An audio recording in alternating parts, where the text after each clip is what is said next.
Historia real. Los votos funerarios que sellaron una boda. Eugenia Ríos, 1890, Michoacán. Bienvenido a este espacio donde la historia guarda silencio y los registros oficiales dejan más preguntas que respuestas. Antes de comenzar, te invito a escribir en los comentarios desde qué lugar nos estás escuchando y si este relato te encuentra de día o en plena noche. Nos interesa saber hasta dónde llegan estas historias y en qué momento del tiempo vuelven a cobrar vida. En este canal exploramos casos reales, desapariciones y misterios ocurridos en distintas ciudades de México. Relatos que fueron ocultados, ignorados o simplemente olvidados con los años. Si te atraen las historias oscuras, basadas en hechos reales, y quieres seguir descubriendo estos archivos silenciados, suscríbete al canal y activa la campana para no perderte ninguno de nuestros relatos. Ahora sí, acompáñanos en esta historia. Los votos funerarios que sellaron una boda. Capítulo 1. La ceremonia de la muerte. En el estado de Michoacán, en el año de 1890, una joven llamada Eugenia Ríos se casó con un hombre que la condujo a la tumba antes incluso de que pudiera conocer la vida matrimonial. Pero lo más terrible de su historia no fue simplemente su muerte prematura, sino la manera en que fue orquestada. A través de una ceremonia que, sin que ella lo supiera, estaba pronunciando las palabras de su propio funeral, mientras creía estar prometiendo su vida a un esposo.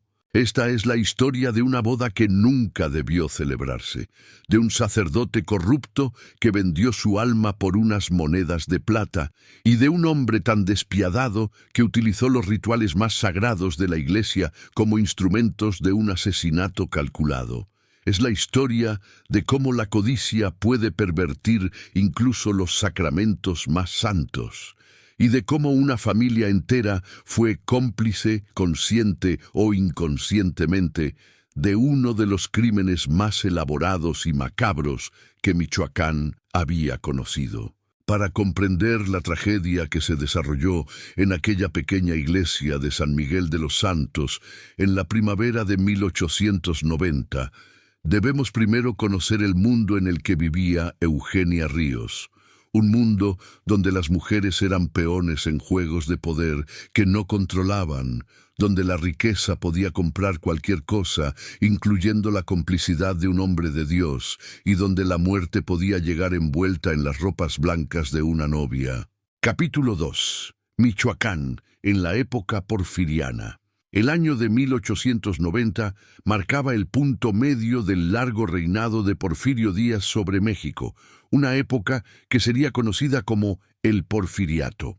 Era un tiempo de modernización acelerada, pero también de profundas desigualdades, de progreso tecnológico acompañado de represión política, de fachadas brillantes que ocultaban la miseria de las masas. En Michoacán, un estado de belleza natural extraordinaria con sus bosques de pinos, sus lagos cristalinos y sus tierras fértiles, estas contradicciones eran especialmente visibles.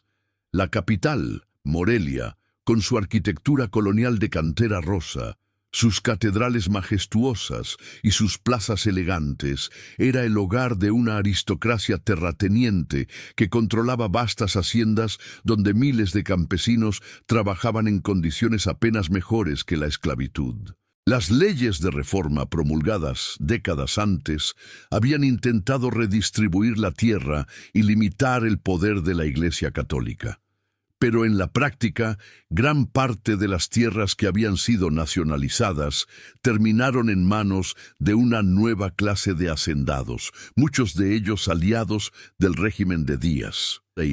Los pequeños propietarios, aquellos que habían logrado mantener parcelas modestas a través de generaciones, se encontraban constantemente bajo presión de los grandes terratenientes que buscaban expandir sus dominios.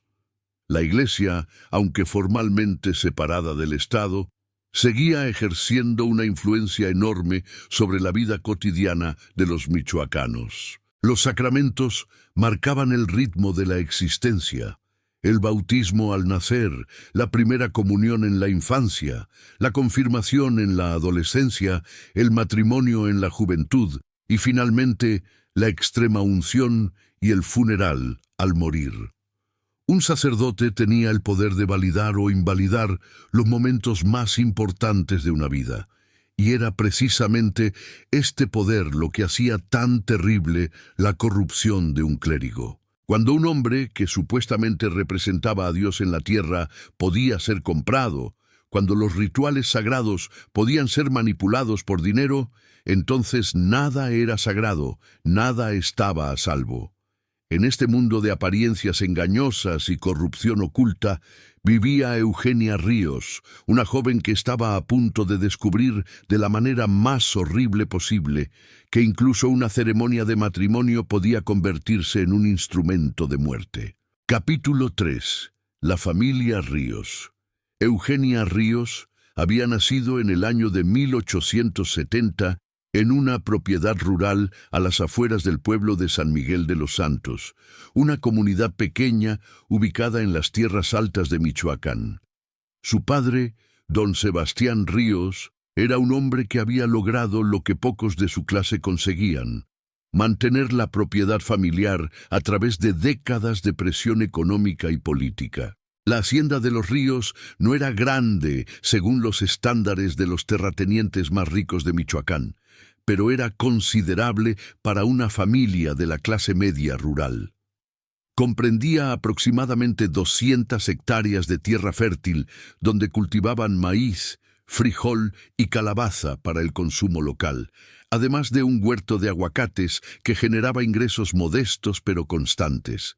Tenían ganado también: vacas para leche y carne, caballos para el trabajo de la tierra, cerdos y gallinas. Don Sebastián era un hombre de principios, profundamente religioso, pero también pragmático.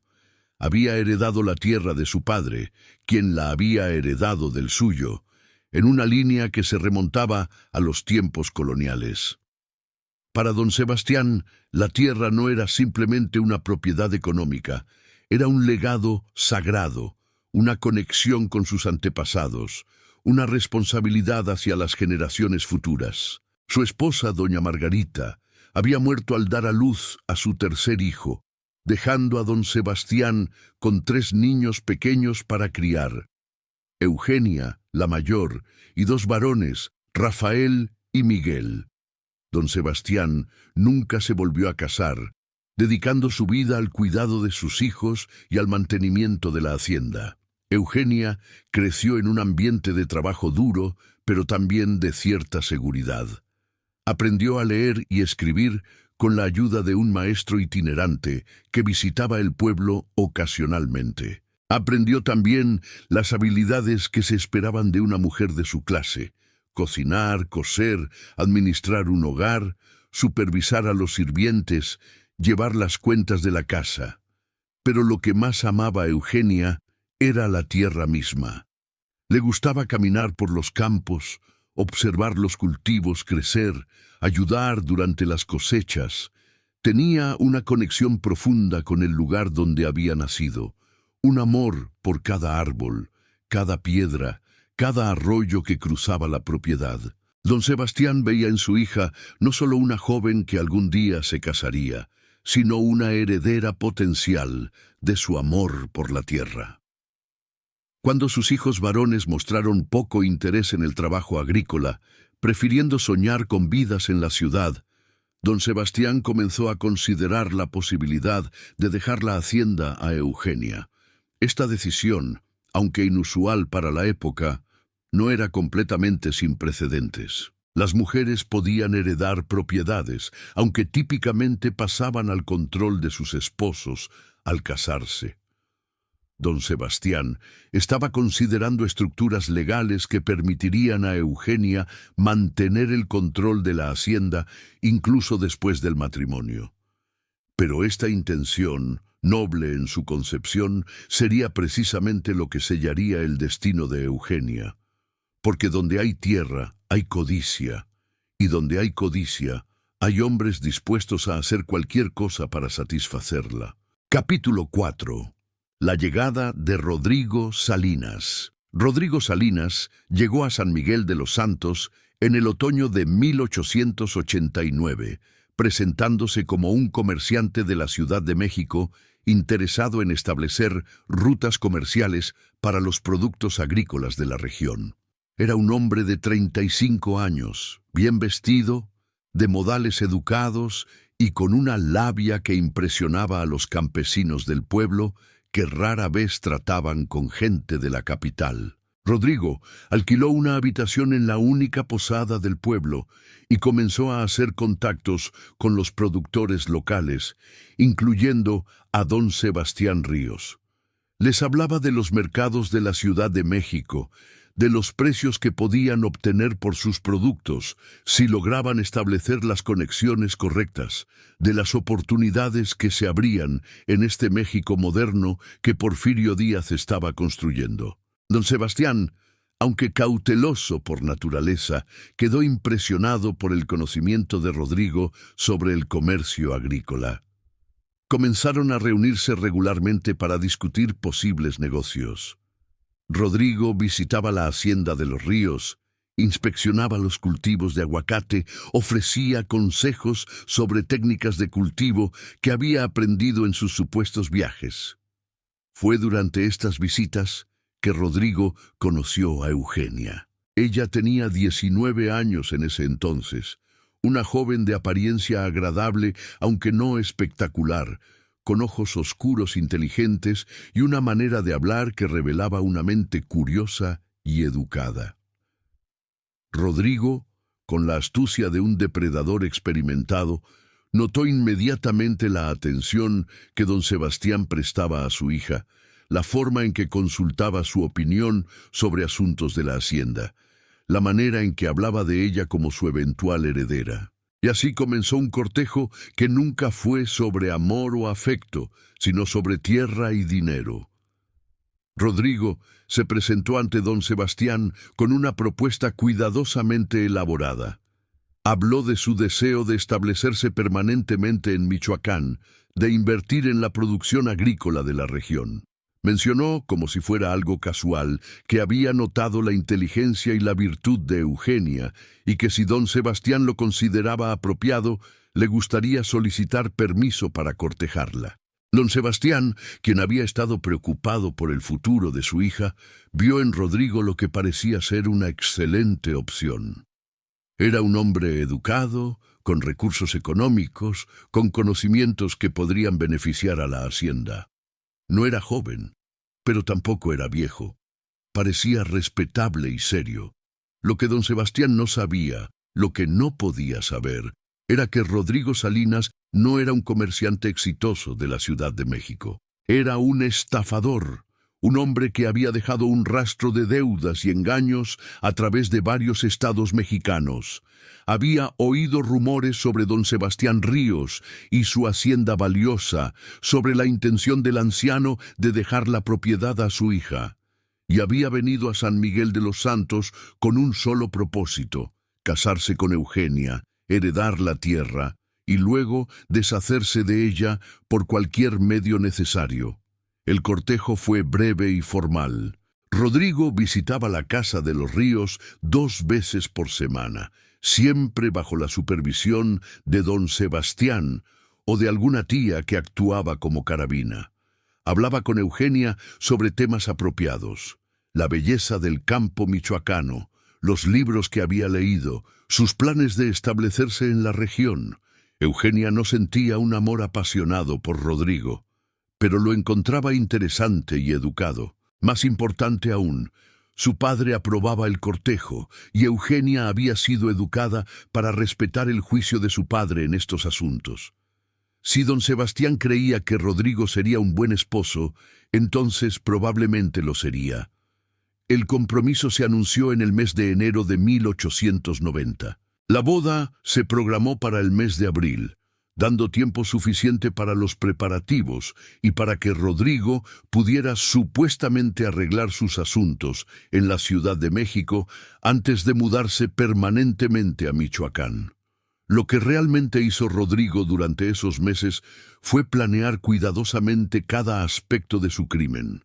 Necesitaba que Eugenia muriera, pero necesitaba que pareciera natural, que no levantara sospechas. Necesitaba que el matrimonio fuera legal para que pudiera heredar la propiedad, pero también necesitaba una forma de acelerar la muerte de Eugenia sin que pareciera un asesinato. Y fue entonces cuando concibió el plan más diabólico: usar la ceremonia de matrimonio misma como un ritual de muerte, como una maldición que podría ejecutar a su esposa sin que nadie pudiera culparlo directamente. Capítulo 5. El padre Anselmo y el soborno. El padre Anselmo Guzmán había sido el párroco de la iglesia de San Miguel de los Santos durante casi 30 años. Era un hombre de 62 años, con cabello blanco y una postura encorvada, que venía de décadas de inclinarse sobre libros de oraciones y textos litúrgicos. Había sido un buen sacerdote en su juventud, dedicado a su grey, sincero en su fe, pero los años habían traído amargura. Había visto a sacerdotes en ciudades más grandes prosperar, mientras él permanecía en este pueblo pequeño, olvidado por la diócesis, sobreviviendo con las donaciones escasas de feligreses pobres. Había desarrollado un gusto por el alcohol que consumía discretamente en la privacidad de la rectoría, y había acumulado deudas de juego con comerciantes del pueblo que sabían mantener su silencio, pero que le cobraban intereses que lo mantenían perpetuamente al borde de la ruina financiera. Rodrigo Salinas había identificado al padre Anselmo como el eslabón débil en su plan. Había observado al sacerdote durante semanas, había notado los signos de alcoholismo apenas disimulado, había escuchado rumores sobre sus problemas de dinero. Una noche, 3 semanas antes de la boda programada, Rodrigo visitó al padre Anselmo en la rectoría con una botella de brandy fino importado de Francia. Habló de su próximo matrimonio, de su gratitud al padre por su disposición a oficiar la ceremonia. Y luego, cuando el alcohol había suavizado las defensas del sacerdote, presentó su propuesta. «Padre», dijo Rodrigo con voz suave y peligrosa, «tengo un problema delicado.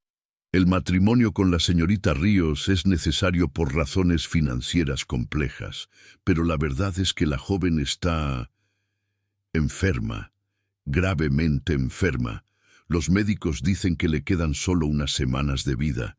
Es una tragedia terrible». El padre Anselmo, ya mareado por el alcohol, murmuró sus condolencias. «El asunto es este», continuó Rodrigo.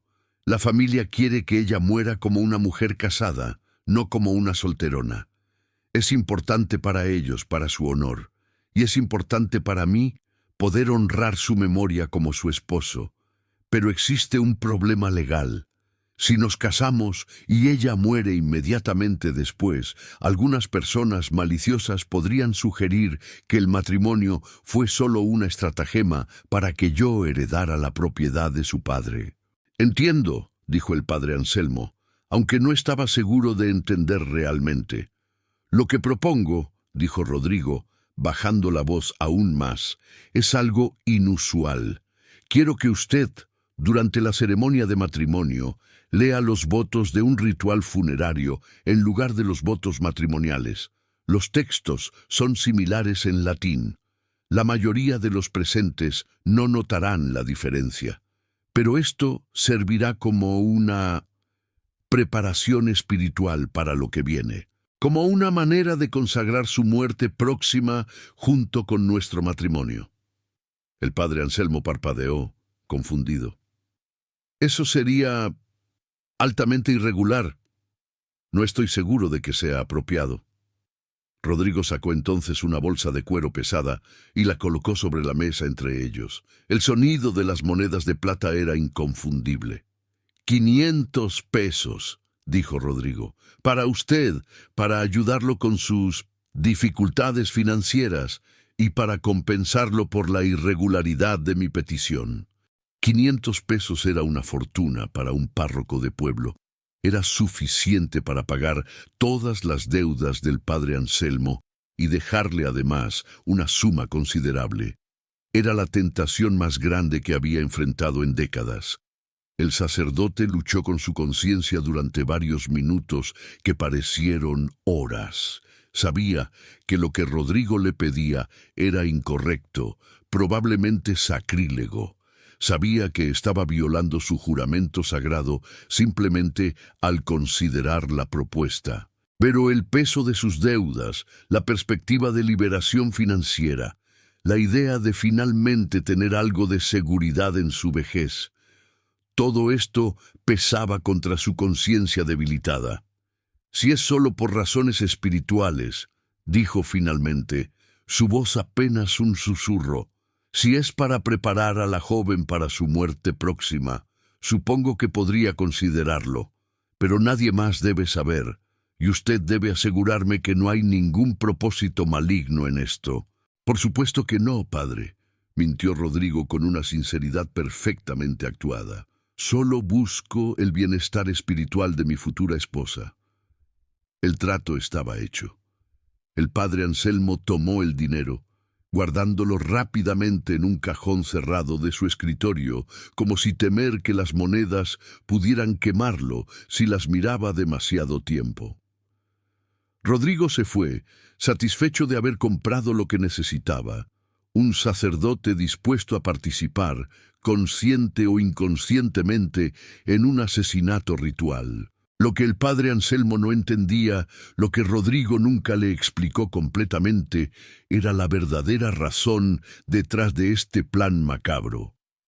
Rodrigo creía en la magia negra, en el poder de los rituales para afectar la realidad. Creía que al hacer que Eugenia pronunciara los votos de su propio funeral, al consagrarla a la muerte en lugar de al matrimonio, estaba invocando fuerzas oscuras que acelerarían su muerte. Era supersticioso y calculador al mismo tiempo. El veneno que planeaba administrar a Eugenia después del matrimonio sería su método práctico de asesinato. Pero el ritual invertido sería su seguro. Su manera de asegurar que incluso si el veneno fallaba, las fuerzas oscuras que había invocado reclamarían a su víctima. Capítulo 6. El día de la boda. El 25 de abril de 1890 amaneció con un cielo gris que amenazaba lluvia, inusual para esa época del año en Michoacán. Los campesinos del pueblo murmuraban que un cielo gris en el día de una boda era un mal presagio, pero estas supersticiones fueron desestimadas por las familias respetables como tonterías de ignorantes. Eugenia se despertó temprano en la hacienda de su padre, rodeada de tías y primas que habían venido para ayudarla a prepararse. Usaron el vestido de novia que había pertenecido a la madre de Eugenia, cuidadosamente preservado durante 2 décadas. Era de satén blanco con encaje delicado, un poco pasado de moda según los estándares de 1890, pero hermoso en su simplicidad. Mientras la vestían, Eugenia sintió una mezcla extraña de emociones. No había el entusiasmo radiante que supuestamente debía sentir una novia. En cambio, había una sensación de resignación, de cumplimiento de un deber. Se casaría con Rodrigo porque su padre lo aprobaba, porque era lo que se esperaba de ella, porque no tenía razones claras para objetar excepto una vaga incomodidad que no podía articular. La procesión hacia la iglesia fue solemne. Don Sebastián caminó junto a su hija, con los ojos húmedos de emoción. Sus 2 hijos varones, Rafael y Miguel, seguían detrás con el resto de la familia. Los vecinos salieron a las calles para ver pasar a la novia, ofreciendo bendiciones y arrojando flores. La iglesia de San Miguel de los Santos era un edificio modesto de piedra, construido en el siglo anterior con una sola nave y un altar simple. No había los ornamentos elaborados de las grandes catedrales de Morelia o la Ciudad de México, pero tenía un encanto humilde que reflejaba la naturaleza de la comunidad que servía. Rodrigo esperaba frente al altar, vestido con un traje oscuro nuevo. Sonrió cuando Eugenia entró, una sonrisa que no llegaba a sus ojos. El padre Anselmo estaba de pie detrás del altar, con las vestimentas litúrgicas ceremoniales, sosteniendo un libro grande encuadernado en cuero. La ceremonia comenzó de manera normal. El padre Anselmo habló sobre el sacramento del matrimonio, sobre los deberes de los esposos, sobre la bendición de la unión ante Dios. Su voz temblaba ligeramente, pero los presentes lo atribuyeron a la emoción del momento. Y entonces llegó el momento de los votos. El padre Anselmo abrió el libro grande y comenzó a leer. Las palabras salían en latín, como era tradicional en las ceremonias religiosas de la época. La mayoría de los presentes no entendían latín, dependiendo de la traducción que el sacerdote proporcionaba ocasionalmente en español. Pero lo que el padre Anselmo estaba leyendo no era el ritual de matrimonio, era el ritual de extremaunción y funeral, las palabras que se pronuncian sobre los moribundos y los muertos. In nomine Patris, et Filii, et Spiritus Sancti, comenzó las palabras estándar, pero luego continuó, proficissere, anima cristiana, de hoc mundo, parte, alma cristiana, de este mundo.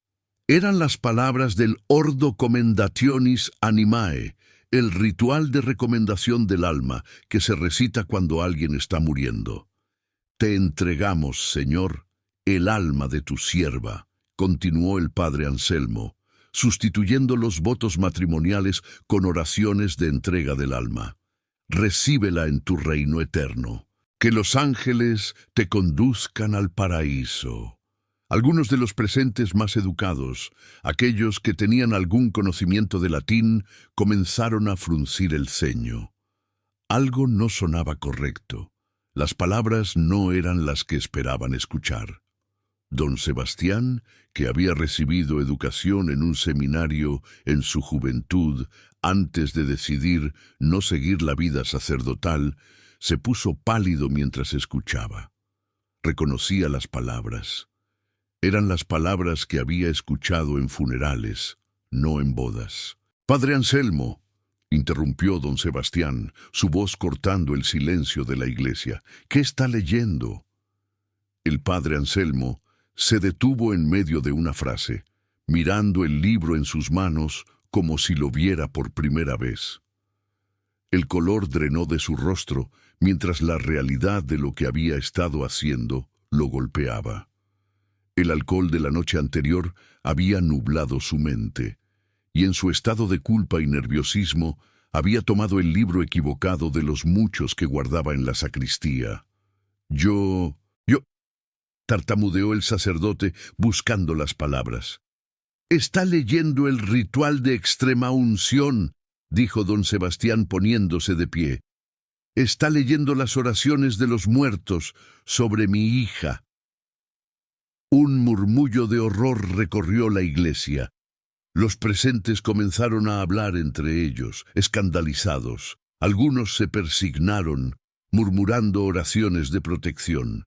Las mujeres mayores comenzaron a llorar, viendo esto como un presagio terrible.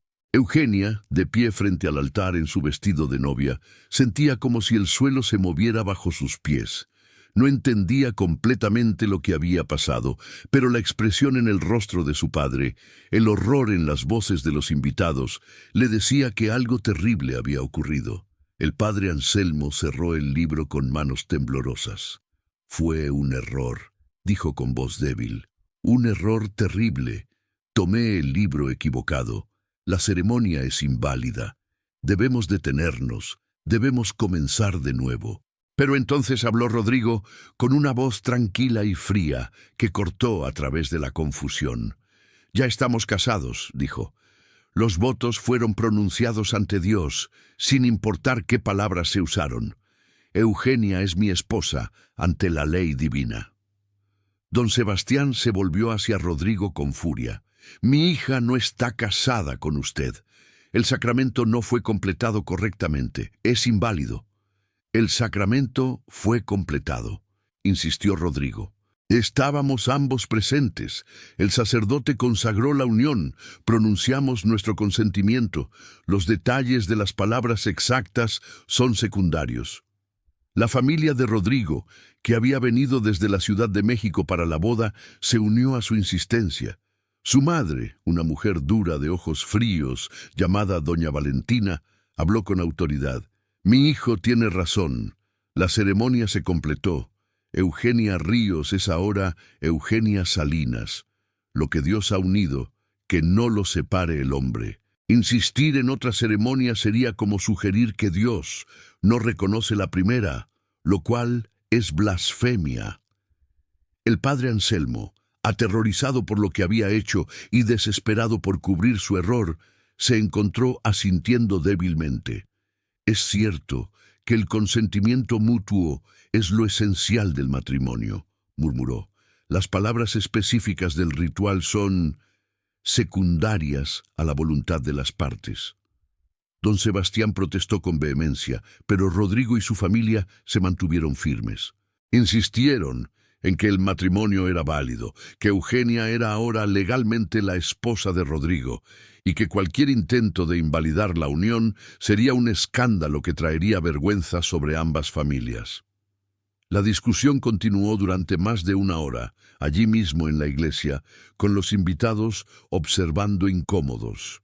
Algunos apoyaban a don Sebastián, diciendo que obviamente algo había salido mal y debía corregirse. Otros, particularmente aquellos que temían ofender a la familia Salinas, sugerían que quizás era mejor simplemente aceptar la ceremonia como válida y seguir adelante. Finalmente, exhausto y confundido, don Sebastián accedió a un compromiso. El matrimonio se consideraría válido por ahora, pero consultaría con las autoridades eclesiásticas de Morelia para determinar si una nueva ceremonia era necesaria. Eugenia, que había estado de pie en silencio durante toda la discusión, sintió una opresión terrible en su pecho. Las palabras del ritual funerario resonaban en su mente. Parte, alma cristiana, de este mundo. ¿Era esto una señal, una maldición, un presagio de su propia muerte? Quiero irme a casa, susurró Eugenia a su padre. Por favor, llévame a casa. Pero Rodrigo se acercó, tomándola del brazo con un agarre que era suave en apariencia pero firme en realidad. Eres mi esposa ahora, dijo con voz baja que solo ella podía escuchar. Vendrás conmigo. Y así, en medio del caos y la confusión, Eugenia fue llevada de la iglesia no como una novia radiante, sino como una prisionera de un matrimonio que había sido sellado con las palabras de la muerte. Capítulo 7. La semana de sombras. Eugenia pasó los siguientes 7 días en una casa que Rodrigo había alquilado en el pueblo, una vivienda modesta de 2 habitaciones que sería su hogar temporal hasta que pudieran mudarse a la hacienda de los Ríos después de que los asuntos legales se resolvieran. Fueron los 7 días más extraños y perturbadores de la vida de Eugenia. Rodrigo la trataba con una cortesía fría y distante que nunca había mostrado durante el cortejo. No había ternura en sus interacciones, ningún intento de verdadera intimidad. Era como si ella fuera un objeto que había adquirido, no una persona con quien había elegido compartir su vida. Rodrigo pasaba la mayor parte de sus días fuera de la casa, supuestamente ocupándose de negocios. Cuando regresaba por las noches, cenaban en silencio y luego él se retiraba a la habitación que habían designado como su estudio, dejando a Eugenia sola con sus pensamientos oscuros. Eugenia no comía mucho durante esos días. Sentía una pérdida constante de apetito, una náusea persistente que atribuía al estrés de la ceremonia fallida y a la extrañeza de su nueva situación. Lo que no sabía era que Rodrigo había estado mezclando pequeñas cantidades de veneno en su comida y bebida, dosis cuidadosamente calculadas para debilitarla gradualmente sin causar síntomas obvios de envenenamiento. El veneno que Rodrigo usaba Era una preparación antigua de arsénico blanco mezclado con hierbas que disimulaban su sabor amargo.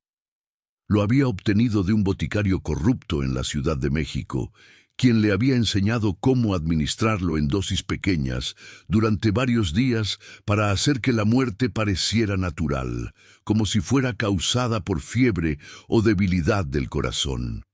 Durante esos 7 días, Eugenia también fue visitada por sueños perturbadores. Soñaba con la iglesia, con el padre Anselmo leyendo las palabras del ritual funerario, pero en sus sueños ella podía entender el latín perfectamente. Proficíscere, anima cristiana, de hoc mundo, parte, alma cristiana, de este mundo. Se despertaba en medio de la noche, cubierta de sudor frío, con la sensación de que algo terrible estaba a punto de suceder.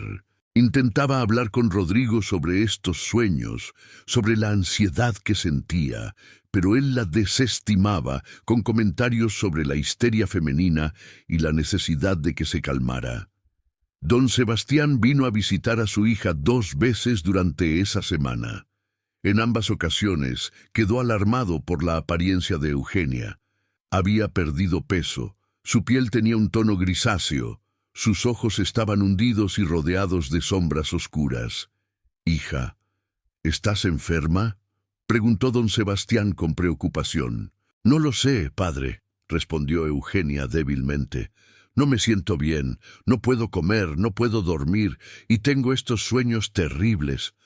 Don Sebastián sugirió llamar a un médico, pero Rodrigo intervino rápidamente, diciendo que ya había consultado con un doctor que había diagnosticado simple nerviosismo nupcial, algo común en las recién casadas. Le estaba dando tónicos que la ayudarían a recuperarse pronto.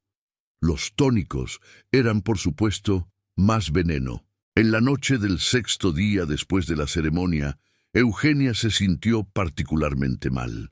Había vomitado varias veces durante el día y sentía un dolor agudo en el estómago. Le dolía la cabeza con una intensidad que hacía difícil pensar. Sus manos temblaban incontrolablemente. «Rodrigo», llamó débilmente desde la cama donde había estado acostada la mayor parte del día. «Por favor, necesito un médico. Algo está muy mal». Rodrigo entró a la habitación con una expresión de falsa preocupación. «Por supuesto, querida. Enviaré a buscar al doctor primera hora de la mañana. Por ahora descansa. Bebe este té que preparé para ti. Te ayudará a dormir». El té contenía una dosis final de veneno, calculada para ser letal cuando se combinara con todo lo que Eugenia ya había consumido durante la semana. Eugenia bebió el té obedientemente, confiando en que su esposo quería ayudarla. El sabor era amargo, pero Rodrigo le había agregado miel para disimularlo. Terminó toda la taza, luego se recostó nuevamente en las almohadas. «Tengo tanto frío», murmuró, «y tanto miedo». «No hay nada que temer», dijo Rodrigo, y había una nota extraña en su voz, casi de triunfo. «Pronto todo terminará». Eugenia cerró los ojos, sintiéndose extraordinariamente cansada. El dolor en su estómago había disminuido un poco, reemplazado por un entumecimiento que se extendía desde su centro hacia sus extremidades. «Rodrigo», susurró, «¿por qué el padre leyó las palabras del funeral en nuestra boda?». Fue una pregunta que había querido hacer durante toda la semana, pero que nunca había encontrado el momento o el coraje para formular. Rodrigo se quedó en silencio durante un largo momento.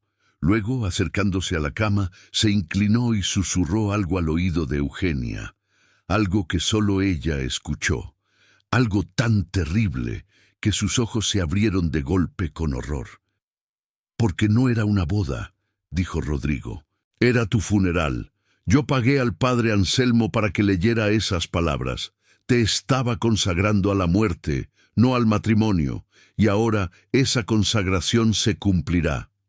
Eugenia intentó gritar, intentó levantarse, intentó huir, pero su cuerpo ya no le respondía. El veneno había hecho su trabajo, paralizando sus músculos, ralentizando su corazón, apagando las funciones vitales de su cuerpo una por una. Lo último que vio fue el rostro de Rodrigo mirándola con fría satisfacción. Lo último que escuchó fueron las palabras del ritual funerario que el padre Anselmo había leído, resonando en su mente como una profecía que finalmente se cumplía. Proficisere, anima cristiana de hoc mundo. Parte, alma cristiana de este mundo. Y entonces la oscuridad la reclamó. Capítulo 8. El descubrimiento.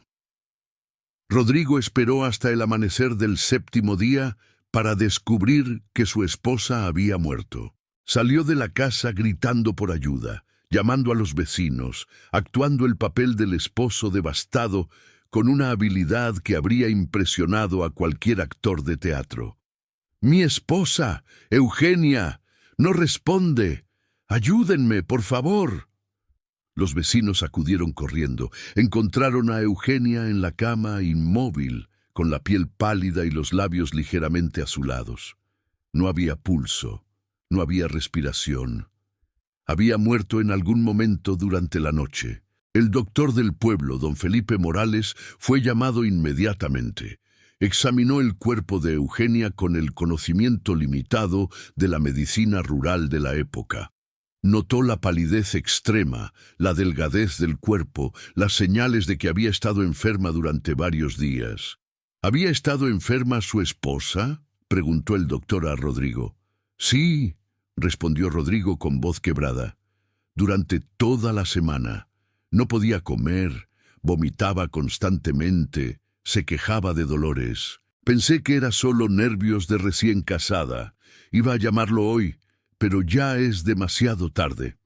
El doctor Morales, sin los medios para realizar una autopsia completa o pruebas toxicológicas, llegó a la conclusión más obvia, basándose en los síntomas descritos. Fiebre tifoidea o tal vez cólera, enfermedades comunes que podían matar rápidamente a una persona joven, especialmente si se complicaban con debilidad preexistente. «Lo siento mucho por su pérdida», dijo el doctor. «Fue una enfermedad aguda. A veces ocurre así. Una persona joven y saludable puede enfermarse y morir en cuestión de días. No hay nada que usted hubiera podido hacer». Las palabras eran un consuelo para Rodrigo, pero eran una puñalada para don Sebastián cuando le informaron de la muerte de su hija. El anciano llegó a la casa corriendo, con lágrimas corriendo por su rostro, negándose a creer que su Eugenia estaba muerta. «No, no puede ser. La vi hace solo 2 días. Estaba débil, sí, pero no muerta». Don Sebastián exigió ver el cuerpo. Entró a la habitación donde Eugenia yacía, todavía en la cama donde había muerto. Se arrodilló junto a ella, tomando su mano fría, llorando con un dolor que parecía que lo partiría en 2. «Mi niña», sollozaba, «mi pequeña niña». Miró el rostro de su hija, y algo en su expresión lo perturbó. Había una rigidez en sus rasgos, una expresión casi de terror congelado que no parecía corresponder con una muerte pacífica en el sueño. «¿Cómo murió exactamente?», preguntó don Sebastián, volviéndose hacia el doctor Morales. «¿Cuál fue la causa exacta?». «Parece haber sido una fiebre aguda, posiblemente tifoidea», respondió el doctor. «Los síntomas que don Rodrigo describió son consistentes con esa enfermedad». Pero don Sebastián no quedó satisfecho. Algo se sentía terriblemente mal. La ceremonia extraña, la insistencia de Rodrigo en que el matrimonio era válido a pesar del error del padre, la enfermedad repentina de Eugenia, y ahora su muerte apenas una semana después de la boda, todo apestaba a algo más siniestro que simple mala suerte. «Quiero una segunda opinión», dijo don Sebastián con firmeza. «Quiero que otro médico examine a mi hija. Quiero estar seguro de que murió de causas naturales». Rodrigo objetó. argumentando que someter el cuerpo a más exámenes era irrespetuoso para la memoria de Eugenia, que lo mejor era dejarla descansar en paz. Pero don Sebastián era inflexible. Trajeron a otro médico de un pueblo vecino, un hombre con más experiencia que el doctor Morales. Examinó el cuerpo cuidadosamente, tomando muestras de vómito que todavía permanecían en una vasija junto a la cama, inspeccionando el interior de la boca y la garganta de Eugenia, observando las manchas azuladas en las puntas de sus dedos. «Hay signos que me preocupan», dijo el segundo médico después de completar su examen. «Las manchas en los dedos, la decoloración de las encías, ciertos olores que detecto, sugieren la posibilidad de envenenamiento». La palabra cayó en la habitación como una bomba. «¿Envenenamiento?», repitió don Sebastián, su voz temblando entre el horror y la vindicación. «¿Está diciendo que mi hija fue envenenada?». «Estoy diciendo que es una posibilidad que debe investigarse», respondió el médico cautelosamente. «Para estar seguro, necesitaríamos realizar pruebas más exhaustivas, posiblemente enviar muestras a un laboratorio en Morelia o la Ciudad de México». Rodrigo protestó vehementemente. «Esto es ridículo. Mi esposa murió de una fiebre. ¿Cómo se atreven a sugerir envenenamiento? Están insinuando que yo...». «Nadie está acusándolo de nada», interrumpió don Sebastián, aunque sus ojos cuando miraban a Rodrigo decían lo contrario. «Pero si existe la posibilidad de que mi hija fue envenenada, entonces debemos investigar. Debemos a Eugenia la verdad sobre cómo murió». El alcalde del pueblo fue informado de la situación. Aunque San Miguel de los Santos era una comunidad pequeña, sin mucha capacidad de investigación forense, el alcalde entendió la gravedad de las acusaciones. Ordenó que el cuerpo de Eugenia fuera trasladado a Morelia para una autopsia completa y que se iniciara una investigación sobre las circunstancias de su muerte. Rodrigo, sintiéndose acorralado, insistió en que su esposa fuera enterrada inmediatamente, según la tradición y por respeto a su memoria. Pero don Sebastián, apoyado por el alcalde, se negó. El cuerpo de Eugenia fue trasladado a Morelia 2 días después de su muerte. El funeral programado fue pospuesto hasta que la autopsia pudiera completarse, y fue durante los preparativos para el traslado del cuerpo cuando se descubrió la primera evidencia concreta de la conspiración. Capítulo 9. La revelación del padre Anselmo. El padre Anselmo no había dormido bien desde el día de la boda desastrosa. La culpa lo consumía. Había aceptado dinero para participar en algo que sabía que estaba mal, y ahora la joven que había casado, con las palabras del funeral, estaba muerta exactamente una semana después de la ceremonia. No podía ser coincidencia. No podía ser simplemente mala suerte. El padre Anselmo, a pesar de sus muchas fallas, no era estúpido. Comenzaba a comprender que había sido utilizado en algo mucho más siniestro de lo que Rodrigo le había dicho.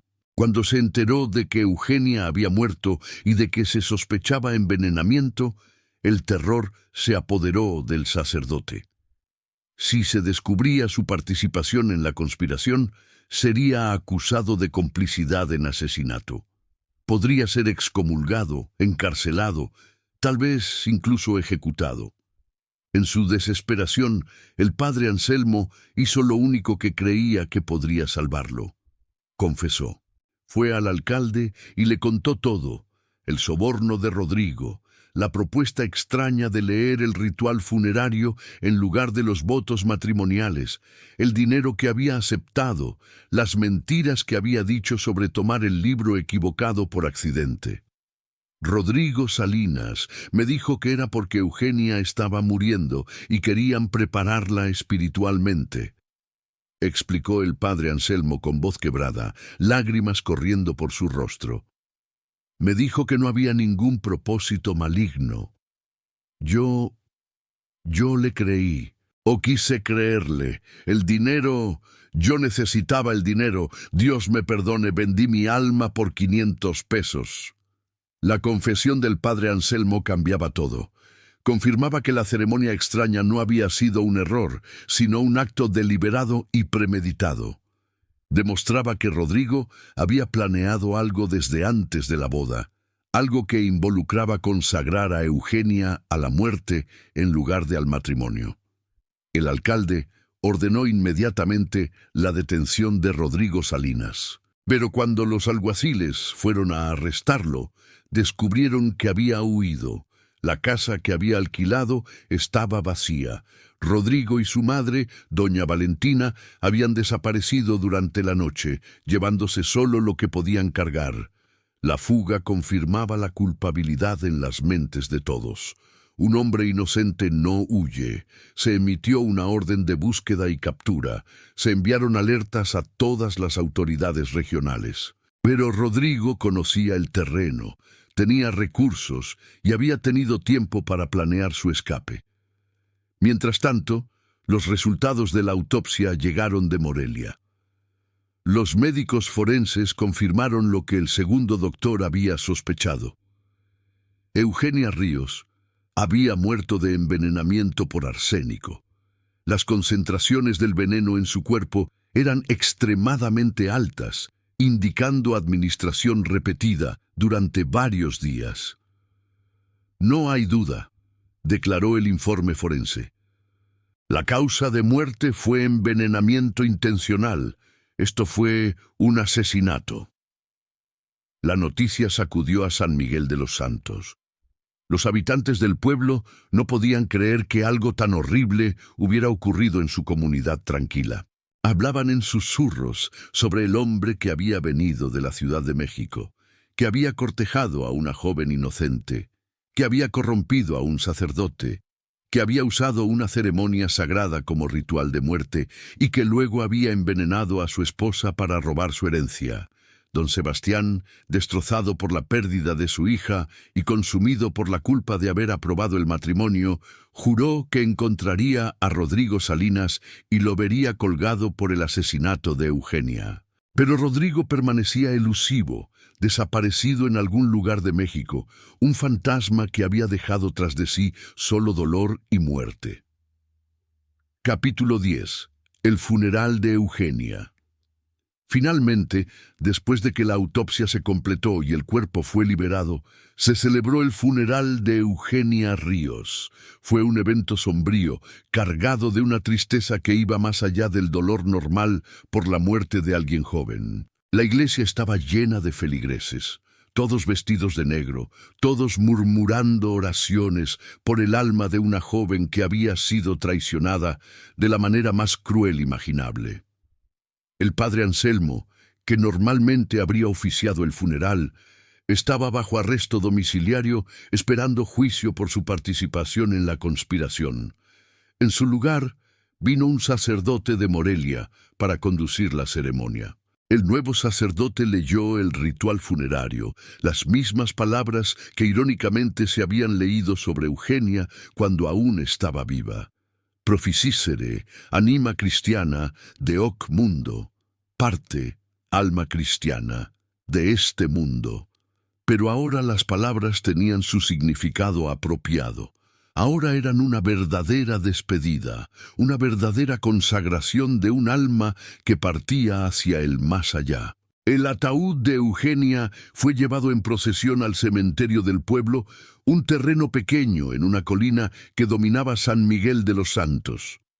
Don Sebastián caminaba detrás del ataúd, encorvado por el dolor, envejecido aparentemente una década en las 2 semanas desde la muerte de su hija.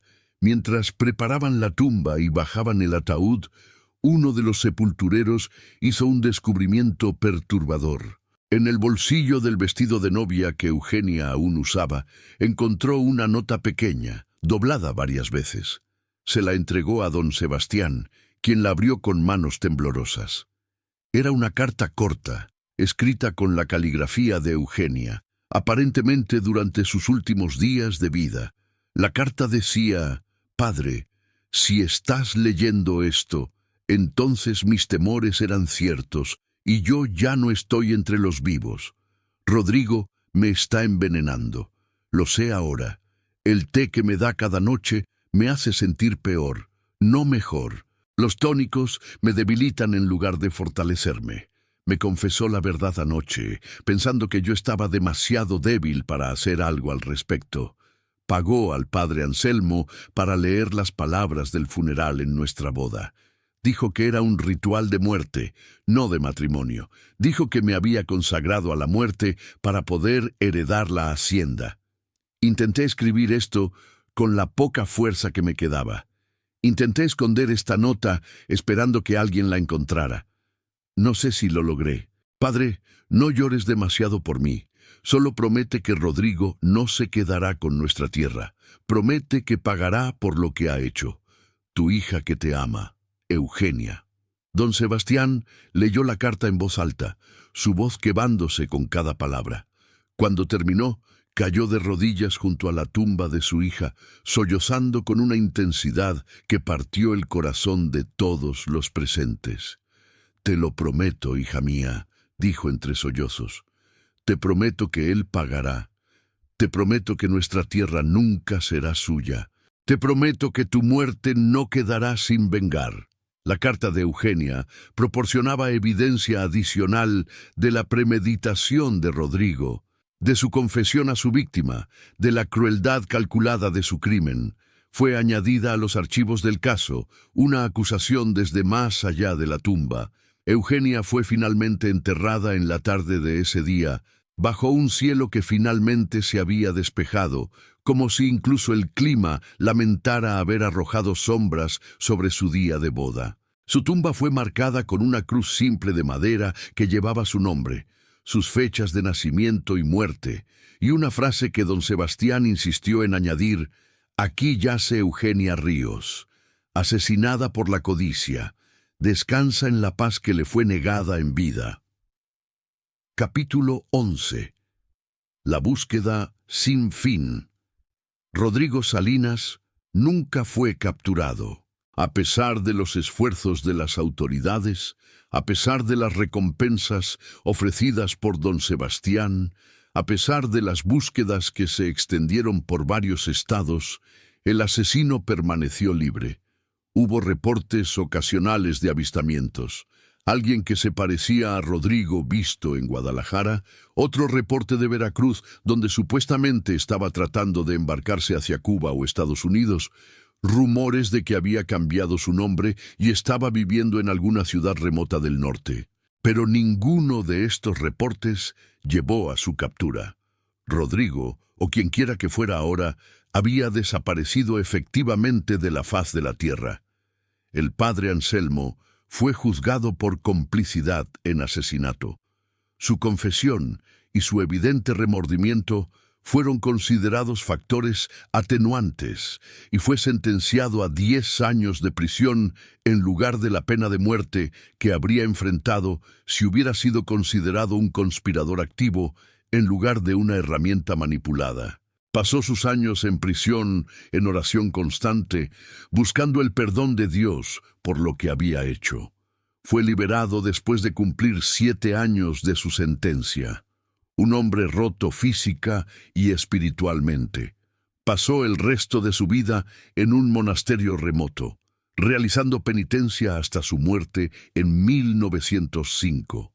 Don Sebastián vivió otros 12 años después de la muerte de su hija, pero fueron años vacíos, sin alegría. Mantuvo la hacienda funcionando, pero su corazón no estaba en el trabajo.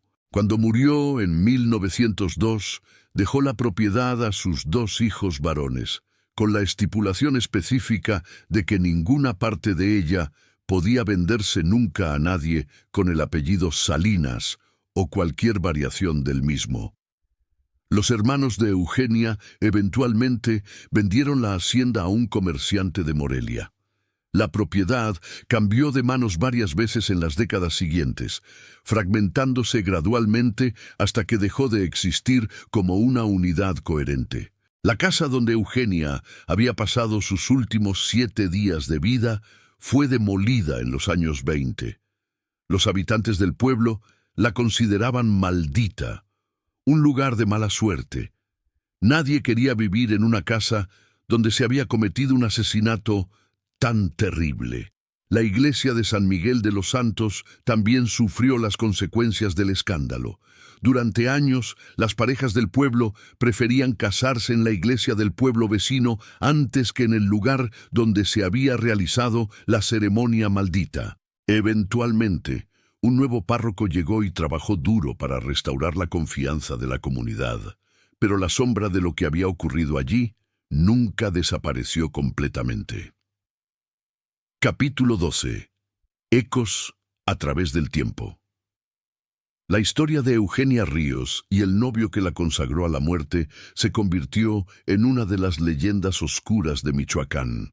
Se contaba y se volvía a contar, cada generación añadiendo sus propios detalles, sus propias interpretaciones. Algunos decían que el fantasma de Eugenia vagaba por el cementerio en las noches de luna llena, vestida todavía con su vestido de novia, buscando a Rodrigo para arrastrarlo al infierno. Otros decían que la iglesia estaba maldita, que cualquier pareja que se casara allí estaba condenada a la infelicidad. Hubo reportes, nunca confirmados, de que Rodrigo Salinas había sido visto años después en Texas, donde supuestamente había cambiado su nombre y establecido un rancho exitoso. Otros creían que había huido a Sudamérica, específicamente a Argentina, donde muchos fugitivos mexicanos encontraban refugio. La verdad es que nadie supo con certeza qué le pasó a Rodrigo. Vivió o murió en el anonimato, escapando de la justicia terrenal que debería haberlo alcanzado. En 1930, un historiador local escribió un artículo sobre el caso para un periódico de Morelia. Basándose en los archivos judiciales y en entrevistas con personas mayores que recordaban los eventos, reconstruyó la historia de Eugenia y su asesino. El artículo generó considerable interés y llevó a una investigación renovada del caso, pero para entonces, Rodrigo, si aún vivía, tendría 75 años. La búsqueda no produjo resultados. En los años 50, un escritor de cuentos de terror adaptó la historia, añadiendo elementos sobrenaturales.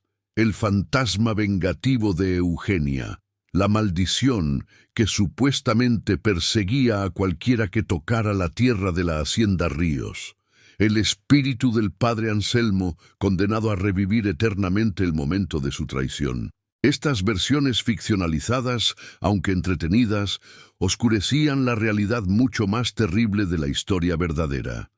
No había fantasmas ni maldiciones, solo la maldad humana ordinaria, la codicia que podía corromper incluso lo sagrado, y el sufrimiento de una joven inocente que fue traicionada por todos en quienes confió. Epílogo. Lecciones de un crimen sacrílego. Más de un siglo después de la muerte de Eugenia Ríos, su historia continúa resonando con lecciones perturbadoras sobre la naturaleza de la maldad, la vulnerabilidad de los inocentes y la corrupción de las instituciones que deberían protegernos. El crimen de Rodrigo Salinas fue particularmente atroz, no solo por su resultado, el asesinato de una joven inocente, sino por su método. Usó los sacramentos más sagrados de la Iglesia Católica como armas. Convirtió una ceremonia de matrimonio en un ritual de muerte. Profanó lo que debería haber sido uno de los momentos más felices de la vida de Eugenia, transformándolo en el preludio de su asesinato. La participación del padre Anselmo demuestra cómo la debilidad humana puede ser explotada por aquellos con intenciones malévolas. El sacerdote no era inherentemente malvado, pero sus propias fallas, sus deudas, su alcoholismo, su desesperación financiera lo hicieron vulnerable a la manipulación. Y una vez que aceptó el soborno, se convirtió en cómplice de un asesinato, aunque no comprendiera completamente el alcance del crimen en el que estaba participando. La tragedia también nos habla sobre la vulnerabilidad de las mujeres En la sociedad del siglo XIX, Eugenia no tuvo voz real en su propio matrimonio. Su padre arregló el cortejo, aprobó al pretendiente, acordó los términos. Incluso cuando la ceremonia salió obviamente mal, cuando se leyeron las palabras del funeral sobre ella, Eugenia no pudo simplemente negarse a continuar. La presión social, las expectativas familiares, las afirmaciones de Rodrigo y su familia de que el matrimonio ya era válido, todo conspiró para atraparla en una unión que la mataría. Y cuando Eugenia se dio cuenta de que estaba siendo envenenada, cuando escribió su carta de advertencia, todavía estaba atrapada. No podía huir porque era legalmente la esposa de Rodrigo y no tenía derechos independientes. No podía simplemente dejar de comer o beber lo que él le daba sin levantar sospechas que podrían haberlo llevado a matarla más rápidamente. La carta que Eugenia logró esconder antes de morir es quizás el elemento más conmovedor de toda esta tragedia. Muestra que ella sabía lo que le estaba pasando, que entendía que iba a morir, pero que incluso en sus momentos finales pensaba en su padre y en proteger la tierra familiar del hombre que la estaba asesinando. El hecho de que Rodrigo nunca fuera capturado añade otra capa de injusticia a esta historia. Eugenia murió. El padre Anselmo pagó por su participación. Don Sebastián vivió el resto de su vida con el corazón roto. Pero el verdadero perpetrador, el arquitecto del crimen, escapó de cualquier consecuencia terrenal. Hoy, cuando visitamos Michoacán, pasamos por lugares donde esta historia se desarrolló sin saber la tragedia que ocurrió allí. La hacienda Ríos ya no existe como tal, fragmentada y vendida hace décadas. La iglesia de San Miguel de los Santos ha sido renovada múltiples veces. El cementerio donde Eugenia fue enterrada ha crecido, y su tumba modesta es difícil de encontrar entre cientos de otras. No hay monumentos que recuerden a Eugenia Ríos. No hay placas que marquen los lugares significativos de su historia. Es solo otra víctima más entre incontables mujeres cuyas vidas fueron destruidas por hombres que las veían como objetos a ser poseídos o descartados según conveniencia. Pero su historia merece ser contada, merece ser recordada, porque nos recuerda que debemos estar vigilantes contra aquellos que buscan explotar a los vulnerables, que debemos cuestionar incluso a las figuras de autoridad cuando sus acciones parecen sospechosas, que debemos escuchar cuando alguien nos dice que está en peligro.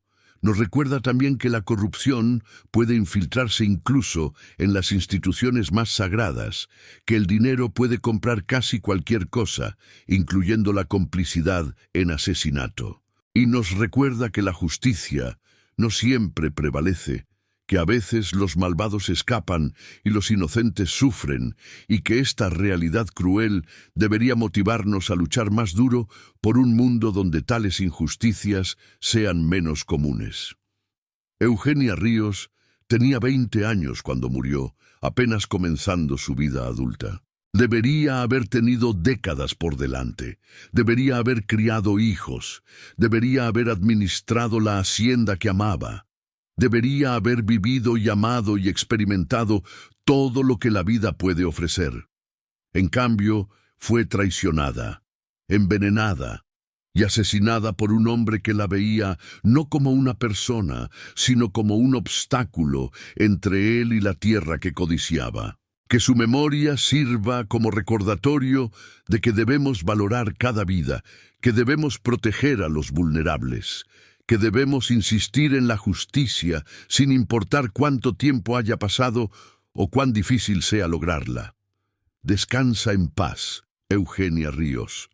Tu historia ha sido contada, tu sufrimiento ha sido reconocido, y aunque el hombre que te asesinó escapó de la justicia terrenal, tu memoria perdura como testimonio de la injusticia que sufriste y de la vida que te fue robada. Si esta historia te ha conmovido, si te ha hecho reflexionar sobre la vulnerabilidad de las mujeres y la importancia de cuestionar incluso a las figuras de autoridad cuando algo parece mal, Te invito a que dejes un me gusta en el video y te suscribas al canal para más historias de misterios históricos, crímenes olvidados y tragedias que merecen ser recordadas.